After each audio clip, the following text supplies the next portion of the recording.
Bom, será que esses espíritos superiores da codificação trazem alguma novidade? Se não trazem, por que não ficarmos apenas com o Evangelho de Jesus que a gente encontra na Bíblia? Esse é o tema do nosso estudo de hoje do livro O que é o Espiritismo, de Allan Kardec. Eu vou lendo e comentando aquilo que eu compreendo e eu peço que vocês participem do estudo, comentem o que vocês entenderam, as suas dúvidas. Bora para a leitura? O padre fala o seguinte: permite-me, então, dizer-vos que, desde que os espíritos só ensinam os princípios de moral encontrados no Evangelho, não vejo qual possa ser a utilidade do Espiritismo, visto como antes que este viesse e hoje, sem ser por ele, podíamos e podemos alcançar a salvação. Não seria o mesmo se os Espíritos viessem ensinar algumas grandes verdades novas, alguns desses princípios que mudam a face do mundo, como fez o Cristo. Ao menos o Cristo era só, sua doutrina era única, ao passo que os espíritos se contam por milhares e se contradizem, uns que é branco o que outros afirmam ser negro. Do que resulta que, já desde o começo, seus partidários formam muitas seitas. Não seria melhor deixarmos os espíritos tranquilos e contentarmos com o que já temos? Bom, essa é a reflexão que o padre faz, querendo inutilizar o espiritismo, dizendo que os espíritos que se comunicam no espiritismo não têm nenhuma novidade a acrescentar e basta apenas ficar com o Evangelho de Jesus, que a gente tem o nosso próprio livro, né, o Evangelho segundo o Espiritismo, mas o livro, vamos dizer assim, principal da doutrina cristã é a Bíblia, né?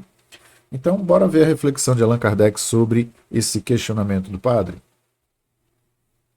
Errais, meu amigo, em não sair do vosso ponto de vista e em considerar sempre a Igreja como o único critério dos conhecimentos humanos. Se o Cristo disse a verdade, o Espiritismo não podia dizer outra coisa e, em vez de por isso apedrejá-lo, deve-se acolhê-lo como poderoso auxiliar que vem confirmar por todas as vozes de além-túmulo as verdades fundamentais da religião, combatidas pela incredulidade. Bom, até aqui ele levanta um argumento bem interessante, que é: se os espíritos vêm confirmar o que Jesus já disse, então isso já é um motivo de crédito para o espiritismo.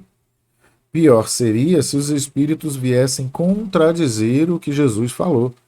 Se chegassem a confirmar que Jesus estava errado, não é nada disso não, a verdade é essa aqui, aí você poderia ficar com uma dúvida. Quem está falando a verdade, Jesus ou esses espíritos do espiritismo? Só que não. O que acontece é que os espíritos vieram confirmar o que Jesus disse e explicar num entendimento que fica melhor para nós, às vezes com certas deficiências educacionais, ler e compreender a Bíblia. E acrescento mais, às vezes o sacerdote que está lá na igreja, no templo, ele também não tem uma formação assim tão grandiosas em termos educacionais para fazer uma compreensão tão melhor do que nós teríamos. Então, às vezes, nos deparamos com padres ou pastores com uma dificuldade de, vamos dizer assim, de didática, de como ensinar os seus fiéis. Eles falam ao molde deles, que muitas das vezes é ininteligível, ou seja, incompreensível para pessoas mais simples, mais leigas no assunto. Continuando. Que o materialismo o combata explica-se facilmente, mas que a Igreja se ligue ao materialismo contra ele é um fato menos concebível. Igualmente inconsequente é ela quando qualifica de demoníaco um ensino que se apoia sobre a mesma autoridade e que proclama a missão divina do fundador do cristianismo. O Cristo teria dito, teria revelado tudo? Não. visto que ele próprio disse: Eu teria ainda muitas coisas a dizer-vos, mas vós não podeis compreendê-las. É por isso que eu vos falo em parábolas. Então, até aqui, Allan Kardec primeiro começa dizendo que, olha, a igreja está se aliando aí aos materialistas que não querem saber desse lado espiritual do ser humano, né? Que é a condição de, ao morrer o corpo físico, a nossa alma se libertar desse corpo e poder ir para o céu ou para o inferno, como acreditam alguns. No Espiritismo, nem tem céu nem tem inferno. Existem planos espirituais. Vamos falar num termo que fique mais fácil de compreender. É como se houvessem bairros. Você mora no bairro A, no bairro B ou no bairro C.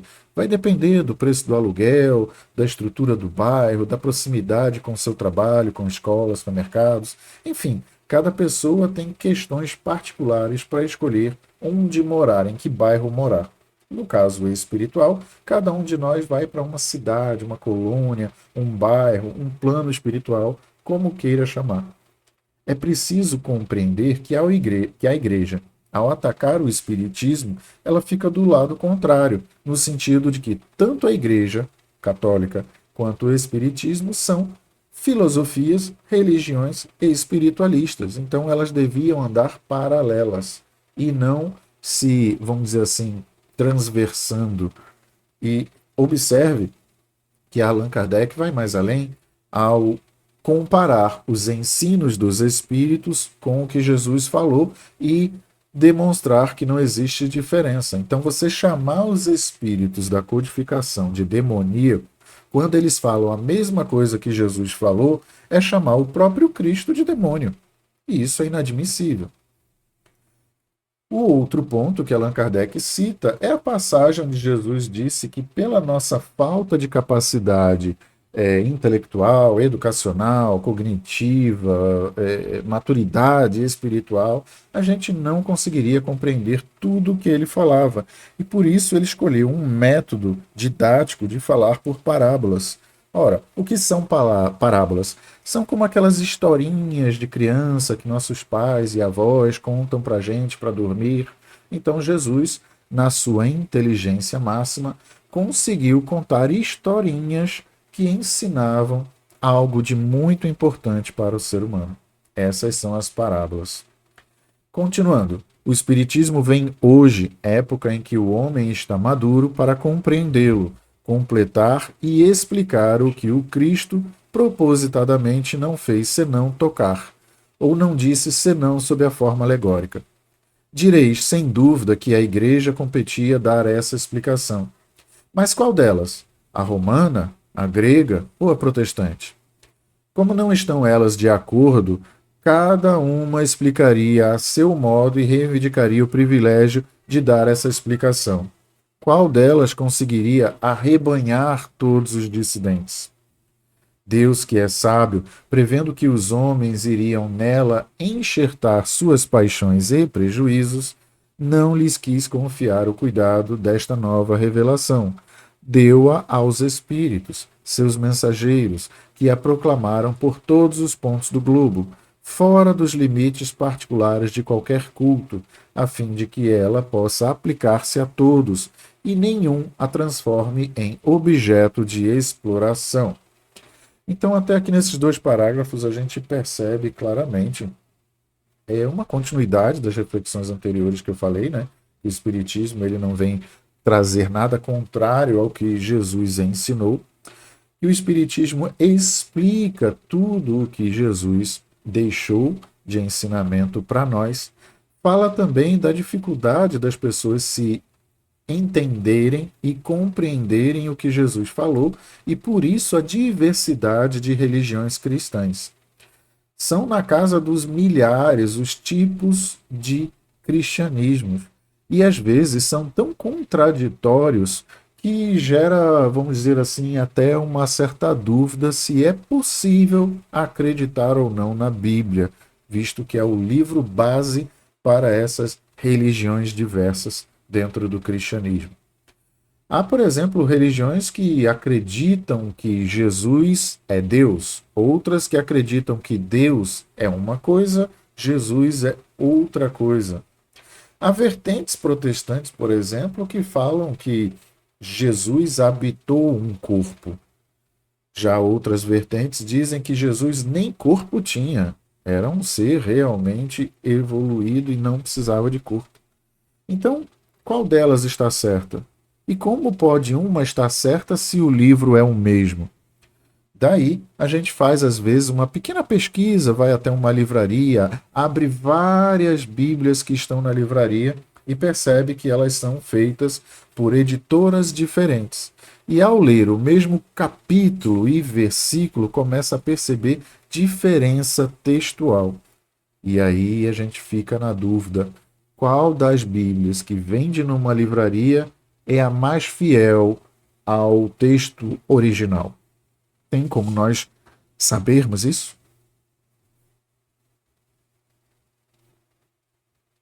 Vamos continuar o texto.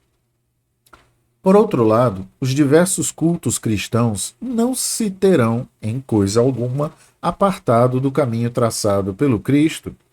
Seus preceitos de moral serão escrupulosamente observados. Não se lhe tem desnaturado as palavras a fim de que possam servir de apoio à ambição e às paixões humanas, quando elas lealmente condenam isso? Bom, esse é um ponto muito interessante. Às vezes eu escuto pregações de padres e pastores. Recentemente, um certo frei da Igreja Católica, como um certo pastor de uma igreja evangélica, atacaram o Espiritismo, dizendo que era coisa de demônio. E acabamos de ver a reflexão de Allan Kardec, que mostra para nós que os espíritos falam a mesma coisa que o Jesus falou. Se é coisa de demônio, então Jesus seria também um demônio, já que fala a mesma coisa que os espíritos falaram na codificação? Isso é uma grande besteira, né? Está na cara que Jesus é um ser evoluído e que os espíritos, ao falarem a mesma coisa que ele, não são demônios. Aí eles gostam de argumentar dizendo que o demônio gosta de se disfarçar. Bom, então vamos seguir mais demônios como esse, que se disfarçam de bonzinhos e pregam a palavra de Jesus. Pelo menos a gente vai aprender a palavra de Jesus, os ensinamentos do Cristo. Continuando o texto, ora, o Espiritismo, pela voz dos Espíritos enviados de Deus, vem chamar à estrita observância de seus preceitos. Aqueles que dela se arredam, será por isso que o qualificam de obra satânica? Vós vos iludis, dando o nome de seitas a algumas divergências de opiniões relativas aos fenômenos espíritas. Não é de admirar que no começo de uma ciência, quando ainda as observações eram incompletas para muitos, tenham surgido teorias contraditórias. Essas teorias, porém, repousam sobre pontos de minúcias e não sobre o princípio fundamental. Podem constituir escolas que expliquem certos fatos a seu modo, porém, não são seitas, como não o são os diferentes sistemas que dividem os sábios nas ciências exatas, em medicina, em física e etc. Riscai, pois, a palavra seita, que é imprópria ao nosso caso. Bom, nesse parágrafo tem um ponto muito interessante. Dentro do movimento espírita, e o que é o movimento espírita? Somos nós, pessoas que gostamos do espiritismo e frequentamos os centros espíritas e conversamos com outros espíritas. Nós percebemos claramente divergências de opiniões. Vamos dar um exemplo? A palavra umbral quer dizer apenas uma passagem. E, ao ler o livro Nosso Lar, essa palavra é citada pela primeira vez. A origem desse livro é de 1938. Então, naquela época, 100 anos quase atrás, se usava um português muito mais sofisticado do que o nosso português de hoje em dia, 2025. Então, a dificuldade das pessoas hoje compreenderem a palavra umbral é tão grande que muitas rotulam, explicam umbral como sendo uma espécie de inferno dos espíritas ou purgatório dos espíritas, o que não é verdade. Basta compreendermos que umbral é um portal que reveste a porta da sua casa. Então você passa, abre a porta e passa para ir para outro ambiente. Então, umbral é o que tem na codificação espírita um capítulo inteiro destinado a explicar esse momento de perturbação após a morte do corpo físico. Esse capítulo, intitulado de O Passamento, explica bem o que é o umbral, um momento de perturbação mental e não propriamente uma região geográfica circunscrita em algum lugar do universo, como muitos espíritas andam falando por aí equivocadamente por não se aprofundarem nos estudos do espiritismo. Continuando. A quantas seitas não tem o cristianismo dado nascimento desde a sua origem? Por que não teve bastante poder a palavra do Cristo para impor silêncio a todas as controvérsias? Porque é ela suscetível de interpretações que ainda hoje dividem os cristãos em diferentes igrejas, pretendendo todas elas possuir exclusivamente a verdade necessária à salvação, detestando-se intimamente e anatematizando-se em nome do seu divino mestre, que não pregou senão o amor e a caridade. Bom, isso é uma grande verdade. Dentro do movimento cristão, nós percebemos tantas diferenças na pregação que fica difícil saber qual delas é a mais próxima do que Jesus nos ensinou. Isso causa uma confusão para quem realmente se dedica a estudar e não apenas ir ao culto como quem cumpre uma obrigação. Eu vou no médico uma vez por ano para fazer os exames, para ver se está tudo bem com o coração.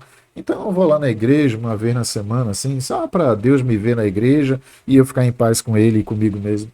Bom, não é para isso que a igreja serve, né? O papel da igreja vai muito mais além do que o papel, por exemplo, de um empregado que bate o ponto numa empresa na hora certa e bate de volta para sair, para ficar registrado que esteve por ali. Não é esse o papel da igreja, de uma religião. É nos aproximar do sagrado através de um fundamento. Esse fundamento tem um viés religioso. Então, isso dá uma conduta ética e moral diferenciada para aquele que segue alguma religião. Continuando. Fraqueza dos homens, direis vós, seja. Então, como quereis que o Espiritismo triunfe subitamente dessa fraqueza? Transforme a humanidade como por encanto. Vamos à questão da utilidade. Dizeis que o Espiritismo nada revela de novo. É um erro. Ele ensina, ao contrário, muito àqueles que não se limitam a um estudo superficial. Não fizesse ele mais que substituir a máxima fora da caridade não há salvação, que reúne os homens, aquela, fora da igreja não há salvação, que os divide, para que a sua vinda marcasse uma nova era à humanidade. Pois é, para muitos religiosos, eles acreditam que a pessoa tem que estar dentro da igreja para ser salvo.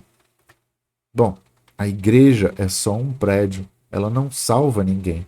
O que salva alguém é a mudança de conduta. Então é na sua intimidade que você se transforma em alguém melhor e não no exterior, com uma roupa mais sofisticada, num templo mais sofisticado, que você vai se salvar. Continuando, dissestes que se podia passar sem ele. Concordo. Como também se podia passar sem muitas das descobertas científicas. Os homens certamente viviam bem antes da descoberta de todos os novos planetas, antes que se tivesse calculado os eclipses, antes que se conhecesse o mundo microscópico e sem outras coisas. O camponês, para viver e fazer germinar o trigo, não tem necessidade de saber o que é um cometa. E, entretanto, ninguém nega que todas essas coisas alargam o círculo das ideias e nos fazem compreender melhor as leis da natureza. Ora, o mundo dos espíritos é uma dessas leis que o Espiritismo nos faz conhecer. Ele nos ensina a influência que esse mundo exerce sobre o corpóreo. Suponhamos que a isso se limitasse a sua utilidade. Já não seria muito a revelação de tal potência? Bom, o que esses dois parágrafos nos dizem é que Uma pessoa vai à escola para aprender, e não bastasse apenas aprender, ela se desenvolve intelectualmente, no raciocínio, na capacidade cognitiva dela. Então, ir à escola, aprender algo, vai te tornar um ser humano melhor. Mesmo que esse algo você não vá usar, por exemplo, no seu trabalho. Vamos supor que eu seja formado em medicina, mas resolvi trabalhar como um funcionário público, passei num concurso que não é da área de medicina, é de uma área administrativa num órgão. Aprender medicina não foi um desperdício de tempo, ao contrário, me fez evoluir intelectualmente e em outras áreas também. Então, é disso que Allan Kardec fala, que aprender o Espiritismo vai te trazer algum benefício para o seu espírito. Continuando a leitura, vejamos agora a sua influência moral. Admitamos que ele nada ensine sob este ponto de vista. Qual o maior inimigo da religião? O materialismo, porque o materialista não crê em coisa alguma. Ora, o espiritismo é a negação do materialismo, que já não tem razão de ser. Não é mais pelo raciocínio, pela fé cega, que se diz ao materialista que nem tudo se acaba com o corpo. É pelos fatos que se lhe mostram visíveis e palpáveis. Não será isso um pequeno serviço prestado à humanidade e à religião? Porém, não é ainda tudo. A certeza da vida futura, o quadro vivo daqueles que nos precederam nela, mostram a necessidade do bem e as consequências inaceitáveis do mal. Eis porque, sem ser uma religião, o Espiritismo se prende essencialmente às ideias religiosas. Desenvolve-as naqueles que não as possuem, fortifica-as no que as tem incertas. A religião encontra, pois, um apoio nele, não para as pessoas de vistas estreitas, que a veem integralmente na doutrina do fogo eterno, na letra mais que no espírito, mas para aqueles que a veem segundo a grandeza e a majestade de Deus. Em uma palavra, o Espiritismo engrandece e eleva as ideias, combate os abusos engendrados pelo egoísmo, a cobiça, a ambição. Mas quem terá a coragem de defendê-los e se declararem seus campeões? Se ele não é indispensável à salvação, facilita, firmando-nos no caminho do bem. Além disso, que homem sensato ousará avançar que a falta de ortodoxia é mais repreensível aos olhos de Deus que o ateísmo ou o materialismo? Apresento claramente as questões seguintes a quantos combatem o Espiritismo sob o ponto de vista de suas consequências religiosas. Aqui ele vai expor alguns fatos. E eu proponho fazermos o seguinte: para que esse vídeo não fique longo demais, eu vou concluir esse estudo amanhã. Mas até aqui eu adorei, espero que você tenha gostado também. Então clica no botãozinho aí da mãozinha com o polegar apontando para cima, que as pessoas chamam de gostei ou de like. Se inscreve no canal se não é inscrito e compartilha esse vídeo de estudo com mais pessoas que gostariam de aprender sobre o Espiritismo. Um grande abraço e até amanhã.